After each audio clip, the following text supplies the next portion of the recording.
अस्सलाम वालेकुम dear student, आज यहाँ पे मैं आप लोगों की खिदमत में डू वाइल लूप के साथ हाज़िर हूँ। यानी यहाँ पे हम आज C++ की एक और इंतहाई अहम टॉपिक डू वाइल लूप को डिस्कस करेंगे। तो डियर स्टूडेंट पॉइंट नोट कर ले कि हमारे पास C++ में लूप की 3 बेसिक टाइप्स है। एक को हम कहते हैं फॉर लूप, दूसरे को वाइल लूप और third one do while loop. तो फॉर लूप और वाइल लूप ऑलरेडी हम डिटेल के साथ एक्सप्लेन कर चुके हैं। आज यहाँ पे हम देखेंगे डू वाइल लूप को। तो डू वाइल लूप और वाइल लूप बेसिकली हमारे पास रिपीटिशन के लिए ही यूज़ होते हैं। मतलब जिस तरह वाइल लूप किसी स्टेटमेंट को बार बार एग्जीक्यूट करता है, इसी तरह डू वाइल लूप भी। लेकिन इन दोनों में एक मेन डिफरेंस है। वो मेन डिफरेंस यह है कि अगर हमारे पास वाइल लूप हो और उसमें कंडीशन बिल्कुल स्टार्ट पे फॉल्स हो जाए तो लूप की बॉडी जो होगी वो एक टाइम भी एग्जीक्यूट नहीं होगी। लेकिन डू वाइल में कुछ इस तरह है कि अगर हमारे पास कंडीशन बिल्कुल स्टार्ट पे फॉल्स हो जाए तो कम से कम लूप की बॉडी एक दफ़ा एग्जीक्यूट होगी। अब इसकी मेन रीज़न क्या है? इसकी मेन रीज़न यह है कि वाइल लूप में हमारे पास पहले कंडीशन चेक होता है, इसके बाद बॉडी, मतलब इसके बाद बॉडी एग्जीक्यूट होगी। लेकिन डू वाइल लूप में हमारे पास स्टॉप पे बॉडी आती है, मतलब जो लूप की बॉडी है इसके बाद हमारे पास आता है कंडीशन। तो इसको एग्जांपल के ज़रिए मैं एक्सप्लेन करने की कोशिश करता हूँ, आप लोग देखते जाएं। यहाँ पे मैं एक प्रोग्राम लिख रहा हूँ। मैंने लिख लिया इंट ए और इसको वैल्यू साइन की 10। यहाँ पे मैं लिख रहा हूँ वाइल ए लेस देन और इक्वल टू 1। यहाँ पे मैं लिख रहा हूँ सी आउट। कोई भी यहाँ पे स्टेटमेंट, यहाँ पे मैं लिखता हूँ गुड मॉर्निंग।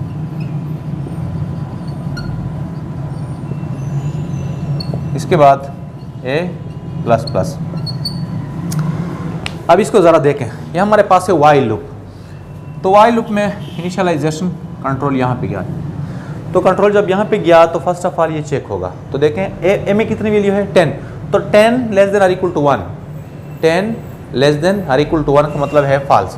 तो जब ये फॉल्स है तो जिस तरह हम प्रीवियस वीडियो लेक्चर में ऑलरेडी एक्सप्लेन कर चुके हैं कि जब भी हमारे पास ये कंडीशन फॉल्स होगा तो ये जो बॉडी है ये एक टाइम भी एग्जीक्यूट नहीं होगी। याद रखिए कि वाइल लूप की बॉडी को अगर आप इसके बगैर भी लिखे तो भी काम करेगा। तो यहाँ पे कहने का मकसद क्या था कि कंडीशन बिल्कुल फर्स्ट आइट्रेशन के दौरान फॉल्स हुआ। तो जब बिल्कुल स्टार्ट पे फॉल्स होता है तो बॉडी कितनी दफ़ा एग्जीक्यूट होगी लूप की? 1 टाइम भी नहीं। लेकिन अगर हमारे पास यही प्रोग्राम डू वाइल पे रन हो तो बॉडी एक दफ़ा ज़रूर एग्जीक्यूट होगी।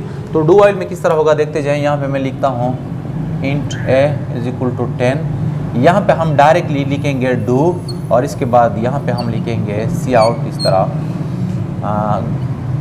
Good morning. इस तरह यहाँ पे मैं लिख रहा हूँ ए प्लस प्लस और यहाँ पे मैं लिख रहा हूँ वाइल ए लेस देन और इक्वल टू 1, यहाँ पे सेमी कोलन। तो ज़रा देखें, यह हमारे पास है डू वाइल लूप। तो यह है इनिशियलाइजेशन बिल्कुल इस टाइप का। यहाँ पे हमारे पास वाइल फिर कंडीशन, लेकिन यहाँ पे हमारे पास है डू। डू हमारे पास एक कीवर्ड है जिसका मतलब है डू, मीन्स कि इसको एग्जीक्यूट कर लो। अब कंट्रोल जाएगा यहाँ पे। तो ये हमारे पास है बॉडी किस चीज़ की? डू वाइल लूप की। तो गुड मॉर्निंग यहाँ पे डिस्प्ले होगा। इसके बाद ए की वैल्यू हमारे पास हो जाएगी कितनी? यहाँ पे थी 10, तो ए की वैल्यू हो जाएगी 11। इसके बाद अब ये कंडीशन चेक होगा। तो कंडीशन को ज़रा देखें, 11 लेस देन और इक्वल टू 1। तो कंडीशन क्या है? फॉल्स। कौन से नंबर पे फॉल्स हुआ? बिल्कुल फर्स्ट नंबर पे। मतलब यहाँ पे पहली दफ़ा ये चेक हो रही थी और साथ साथ फॉल्स भी हो गई। तो जब पहली दफ़ा यहाँ पे फॉल्स हो गई तो चूंकि बॉडी इससे ऊपर थी इस वजह से बॉडी ऑटोमेटिकली एग्जीक्यूट हो गई। एक और पॉइंट नोट कर ले कि यहाँ पे हमारे पास वाइल में जो कंडीशन है यहाँ पे सेमीकोलन नहीं है, लेकिन डू वाइल लूप में हमारे पास कंडीशन के बाद सेमीकोलन लाजमी है। तो यहाँ पे कंडीशन क्या हुआ? फॉल्स हुआ। तो फॉल्स के बाद ये प्रोसेस यहाँ पे स्टॉप होगा। लेकिन यहाँ पे चूँकि हमारे पास बॉडी कंडीशन से पहले आ रही थी इस वजह से ये हमारे पास एक दफ़ा एग्जीक्यूट होगी। तो डू वाइल लूप हम इस सिचुएशन में इस्तेमाल करते हैं कि अगर हमारे पास कंडीशन फॉल्स भी हो तो कोई जो जिस टास्क के लिए हम लूप इस्तेमाल कर रहे हैं वो टास्क कम से कम एक दफ़ा ज़रूर एग्जीक्यूट हो। तो इसी सूरत में हम डू वाइल को तरजीह देते हैं। बाकी अगर हम इस तरह कर ले इसी प्रोग्राम को, ये पॉइंट भी ज़रा नोट कर ले कि इसी प्रोग्राम को मैं इस तरह लिखता हूँ कि यहाँ पे मैंने वैल्यू असाइन की 1, पहले यहाँ पे करते हैं, यहाँ पे मैं ये वैल्यू करता हूँ 1 और ये जो वैल्यू है कंडीशन वाली ये मैं करता हूँ 1 और यहाँ पे मैं लिखता हूँ 5। ये जो वैल्यू है इसको मैं लिखता हूँ 5। अब आप लोगों को क्लियर हुआ होगा कि इस दफ़ा हमारे पास ये जो गुड मॉर्निंग है ये 5 टाइम एग्जीक्यूट होगा।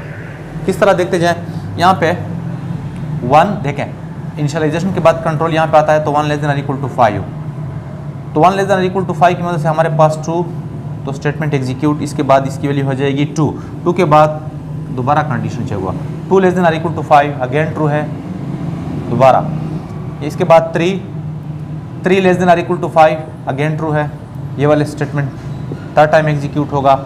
यहाँ पे हमारे पास वैल्यू हो जाएगी 4, तो 4 लेस देन और इक्वल टू 5 ये भी हमारे पास ट्रू है, तो ये मतलब एक दफ़ा फिर एग्जीक्यूट होगा। इसके बाद यहाँ पे हमारे पास वैल्यू हो जाएगी 5, तो 5 लेस देन और इक्वल टू 5 तो अगेन हमारे पास ट्रू है, तो भी हमारे पास ये जो बॉडी है एग्जीक्यूट होगी। कहने का मकसद ये हुआ कि अगर यहाँ पे हम 1 लिख ले और यहाँ पे इस तरह कंडीशन लिख ले तो ये जो बॉडी है ये हमारे पास कितनी दफ़ा एग्जीक्यूट होगी, 5 टाइम्स। लेकिन अगर बिल्कुल स्टार्ट पे यहाँ पे फॉल्स हो जाए तो कितनी दफ़ा एग्जीक्यूट होती है, एक दफ़ा भी नहीं। अब यहाँ पे आए, यहाँ पे मैंने लिख लिया 1 और यहाँ पे मैंने कंडीशन में लिख लिया 5। अब यहाँ पे कितनी दफ़ा बॉडी एग्जीक्यूट होगी, यानी ये जो स्टेटमेंट है गुड मॉर्निंग ये कितनी दफ़ा डिस्प्ले होगा। तो जब हम वो पॉइंट देखते हैं कि जब यहाँ पे फॉल्स हो और यहाँ पे भी फॉल्स हो तो एक दफ़ा ये एग्जीक्यूट होता है, लेकिन यही प्रोग्राम हमने यहाँ पे ट्रांसफ़र किया तो क्या अब ये 6 दफ़ा एग्जीक्यूट होगा, मतलब एक दफ़ा तो ये खुद से होता है, नहीं इस तरह नहीं होता। मतलब नॉर्मल सिचुएशन का मतलब है कि जब हमारे पास कंडीशन बिल्कुल स्टार्ट पे फॉल्स ना हो तो वाइल लूप जितनी दफ़ा एग्जीक्यूट होता है, मतलब वाइल लूप की बॉडी जितनी दफ़ा एग्जीक्यूट होती है डू वाइल लूप की बॉडी भी बिल्कुल उतनी दफ़ा एग्जीक्यूट होगी। फ़र्क सिर्फ वहाँ पे है कि जब यहाँ पे बिल्कुल स्टार्ट पे फॉल्स हो जाए तो ये 0 टाइम, और जब यहाँ पे बिल्कुल स्टार्ट पे फॉल्स हो जाए तो ये 1 टाइम एग्जीक्यूट होगा। तो इसको ज़रा देखें यहाँ पे मैंने वैल्यू दी 1, इसके बाद गुड मॉर्निंग एक दफ़ा एग्जीक्यूट हुआ, इसके बाद यहाँ पे वैल्यू कितनी हो जाएगी 2। तो 2 के लिए देखें यहाँ पे 2 लेस देन और इक्वल टू 5, कंडीशन क्या है ट्रू, तो ट्रू का मतलब है कि अगेन डू के पास जाएगा, यहाँ पे दोबारा ये गुड मॉर्निंग डिस्प्ले होगा, कितनी दफ़ा एग्जीक्यूट हुआ 2 टाइम। इसके बाद दोबारा एग्जीक्यूट होने के बाद कंट्रोल यहाँ पे आएगा और यहाँ पे ये जो वैल्यू है 2 की बजाय हो जाएगी 3 इंक्रीमेंट की वजह से। अब अगेन कंडीशन चेक होगा 3 लेस देन और इक्वल टू 5, तो अगेन ट्रू है, यहाँ पे आया, तीसरी दफ़ा एग्जीक्यूट हुआ, इसके बाद यहाँ पे आया, तो यहाँ पे आने के बाद वैल्यू थी 3, अब यहाँ पे हो जाएगी 4, तो 4 के बाद कंडीशन यहाँ पे अगेन चेक होगी, देखें 4 लेस देन और इक्वल टू 5 तो अगेन हमारे पास ट्रू है, तो इधर तो गुड मॉर्निंग यहाँ पे 4th टाइम एग्जीक्यूट हुआ। इसके बाद अगेन यहाँ पे हमारे पास वैल्यू हो जाएगी 5, तो 5 लेस देन और इक्वल टू 5 ट्रू है, तो यहाँ पे अगेन आ गया, तो गुड मॉर्निंग एक दफ़ा फिर एग्जीक्यूट होगा। इसके बाद ये वैल्यू हमारे पास हो गई 6, कितनी दफ़ा एग्जीक्यूट हुई देखें 5 टाइम।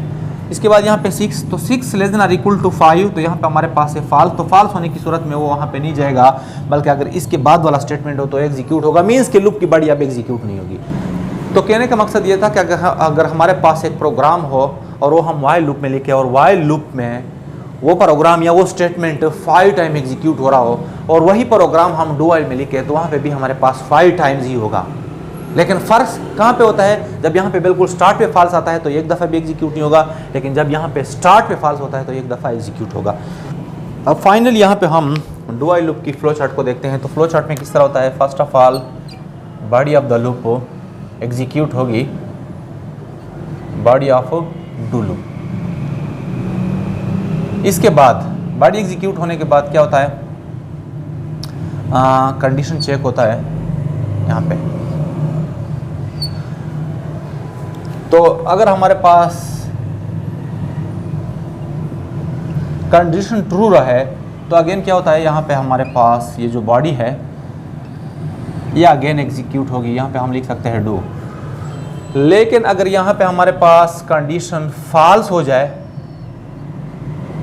तो इसके बाद हमारे पास कंट्रोल जाएगा लूप के बाहर, तो एग्जिट भी लिख सकते हैं, और अगर लूप के बॉडी के बाहर कोई स्टेटमेंट हो तो वाला एग्जीक्यूट होगा।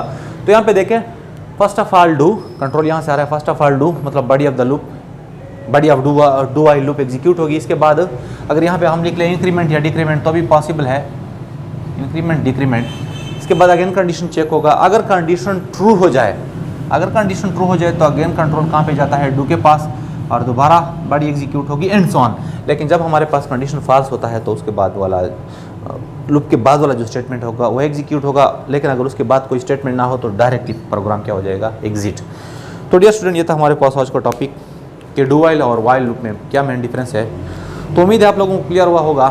तो आज के लिए बस इतना ही, अल्लाह हाफिज़।